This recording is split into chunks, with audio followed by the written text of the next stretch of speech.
Welcome to the third video in the four-part series for Blanket Women Initiative in Fort St. James. My name is Aurora and I'm with the Fireweed Women's Collective. Today I want to talk about women and matriarchal societies. I want to talk about how women support and weave a really important part in communities and why they are celebrated and should be celebrated. And a lot of you will say, well, they are. And of course we are. We're wonderful. Just kidding. So, when you look at a patriarchal society like we have in Western culture, we have a patriarchal society, which means that it's run and operated by men's ideals. Through colonialism, it was, you might say, well, that's the Queen. The Queen was the one who colonized and created Canada, so of course we're a matriarchal society. No, that is not the case. We're not a matriarchal society. Things run and operate through a man's lens and through men's not dictatorship, but leadership. It can feel like a dictatorship sometimes. But anyway, so women are an important fabric for a functional society because women birth the babies. Women are the nurturers for love and connection for men and women. So everyone comes from a woman. The man is there as a really integral part of that equation as well. But this particular video is centered on women and how we lift a community. So when you look at developed societies, there's great reason that we need military force and we need industries run by strong leadership of men. Absolutely. They create a really important container that's built that allows us to thrive in these developed societies and infrastructures. And because of the value system that we place, like I talked about in the last video, those ideals can be sometimes put more high on the pedestal list of what's required and what's wanted, right? So women's ideals that are raising a child might not be looked at as beneficial, even though they're so beneficial. Well, why isn't she working? She could just put that kid in daycare. She can be part of the patriarchal web and be functional, and then we'll value her. We'll value that because we see with what we're told to value or what we accept and choose to value. And so that is placed. So where are we not seeing what is valuable within the other aspect and the matriarchal aspect? Because the matriarchal aspect is still present, even if it's not the one that is the most forethought of our capitalistic structure. The matriarchal aspect is still always there, no matter what. Even if it wasn't, there would just be men here. And even with men, they have matriarchal attributes. Men are nurturers too. This is not a this and that black and white thing. It's shades of gray. Gray. So, men can have feminine attributes. Women can have masculine attributes. Sometimes women are choosing to be very much successful in a patriarchal structure and system of things. And that's great. I'm the type of feminist that thinks all women should do whatever they feel like they are driven to do. But let's look at some of those things of why we do that. So a woman in a society is the creator of the images that we see in terms of what is maternal. So what is maternal? Nurturing, supporting, having emotion. Women have more motion and men have more action. And that's why both are really, really important for functional structure. In communities where women are honored for their contribution within that emotional mindset, within that emotional base, then it is known that that fire that she's able to create through her emotion of saying, hey, this is wrong, no, we need to take care of this, then can guide the action of the men. And instead, emotion has not been taught in our schools, right, until recently, like the last couple of years. So 150 years of not having emotional efficacy, emotional intelligence, has created um, this division in what's valued and division in how women are valued in the community. So emotion is super important, and emotional intelligence is, because we all have emotion just like we all have taste buds, right? And so to suppress or hide any of those emotion, or to say, hey, you're too emotional, you're being a woman, are you on your period, like all those kinds of things and those thoughts are not going to help a society at all, because a healthy basis in what emotion is and how to work with emotion and not against it will create more fluidity.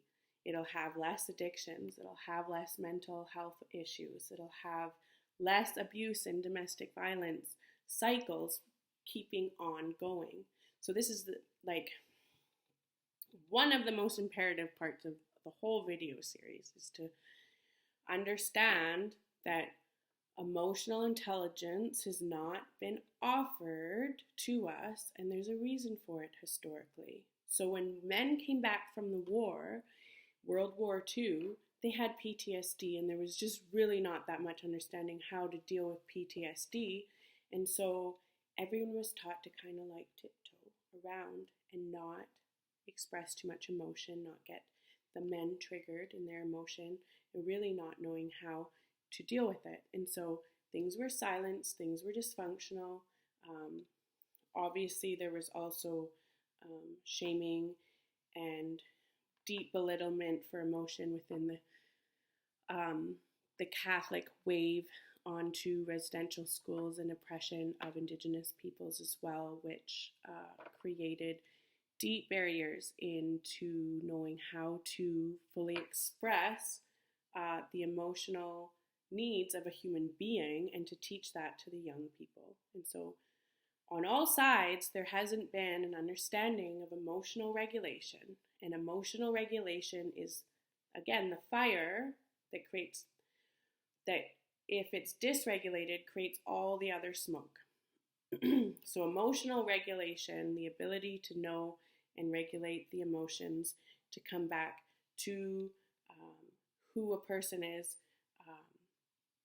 and find that kind of set point within their own cycle of emotion, and not have shame for it, not shame one another for it, definitely not shame women for what they bring as emotional beings. And so in cultures that understand that an emotional being is an asset, then they're able to express those gifts as women. And I'm not saying all women are emotional more, and some men are emotional more. Again, it's not black and white, it's gray. But there are reasons why we don't value emotion, and that they get silenced at a board meeting. Well, maybe that's where emotion should be. Or there's a ways that emotion are more valued in certain contexts and places than others, or certain emotions are only allowed. So in psychology, I learned, like in Western culture, men it's like they're allowed anger as an output, but they're not allowed any of the other ones, or else they're you could name a whole bunch of names, whatever you learned, and share stories about that. Share stories of how you've learned what is acceptable and what is not acceptable in terms of emotion. But maybe men aren't allowed to show that they're weak. They're not allowed to show that they're vulnerable. So they output it in anger, because anger is still that hegemony that I talked about in the last video, that they're allowed to only show those ones. And if they show the others, they will get what?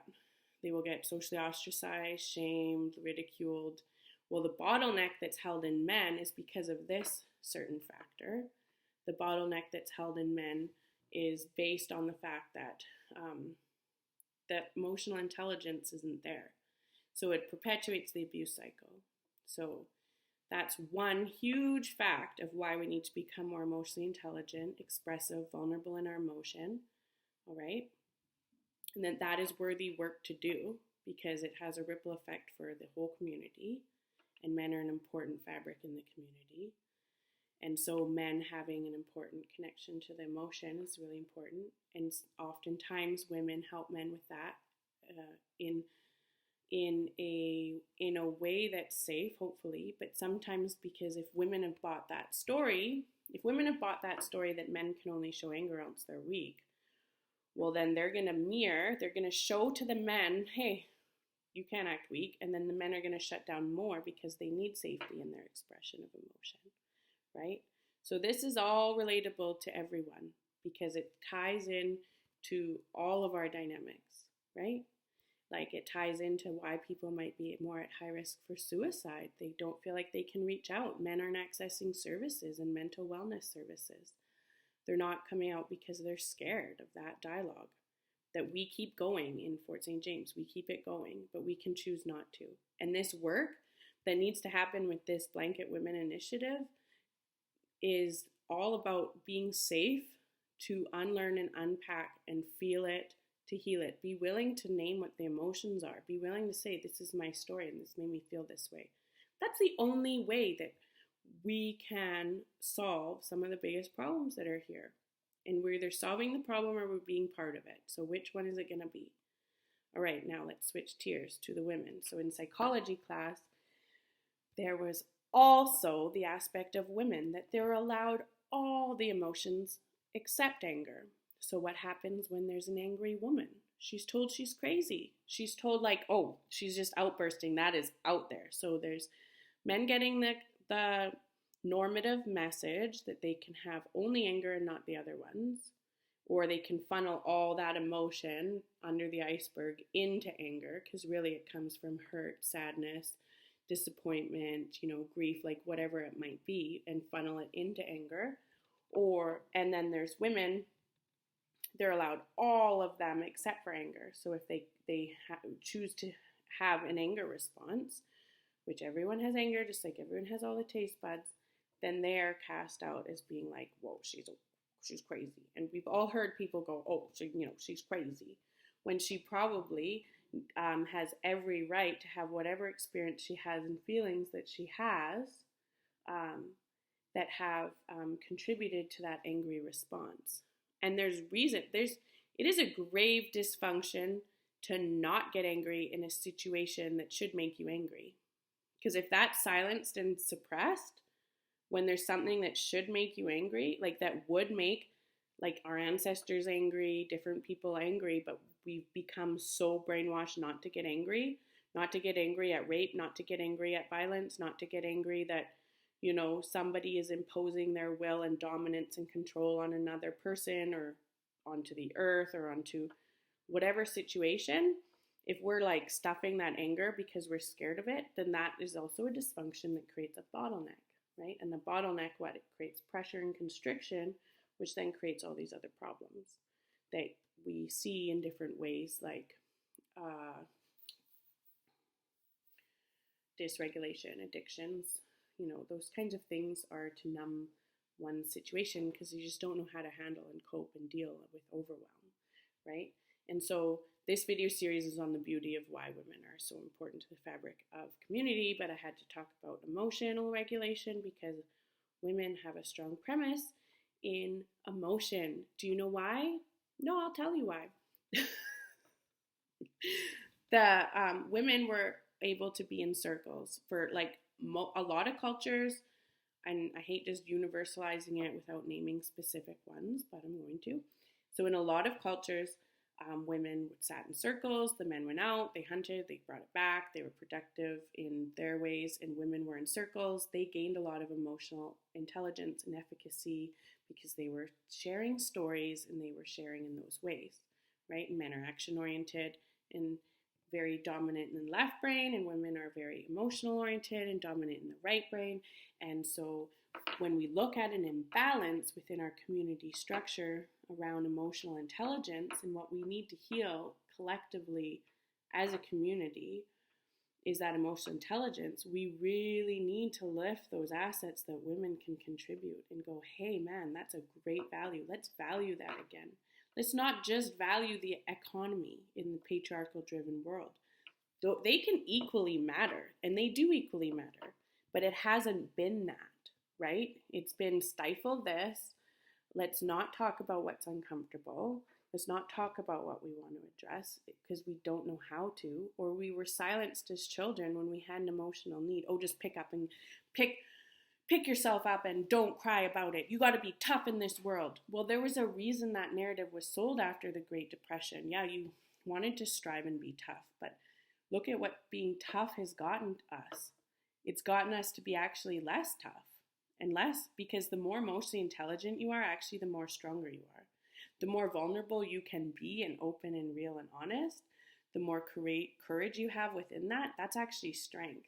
Because if it was easy, all the people would be doing it, right? All the people would be facing their emotions that are creating confusion and really shut down depression and anxiety. And this isn't just in Port St. James. This is in the Western world. Like, why is it? The statistics are crazy high, right? And I've personally been touched by loss of people who've had addictions and overdoses and other things. Like, I've been touched by that, and this is a conversation I'm passionate about because of that deep loss and pain that many of us are touched by. There isn't someone that really isn't touched by this. And so I would say that it's worth it to talk about this and talk about what it means to get more emotionally intelligent and be able to unlearn and relearn those patterns that don't allow that. And for us to have the difficult conversations, and for us to feel it, to heal it, for us to feel this scary yet liberating thing, to bring a common language to it brings understanding. And to share stories with one another that often are very relatable, no matter who brings the story and what it is. That brings clarity. And to start to say, hey, like, we are a community and everyone matters, that starts to bring hope. And then that hope shines and helps to create more resiliency for those that are the most vulnerable and for those women who really need that hope, especially right now. So let's lift and see the value in women that contribute to all of society. And let's lift and value emotional efficacy, emotional effectiveness, emotion. And that right there, that is what women have the heart of the community. That is the matriarch.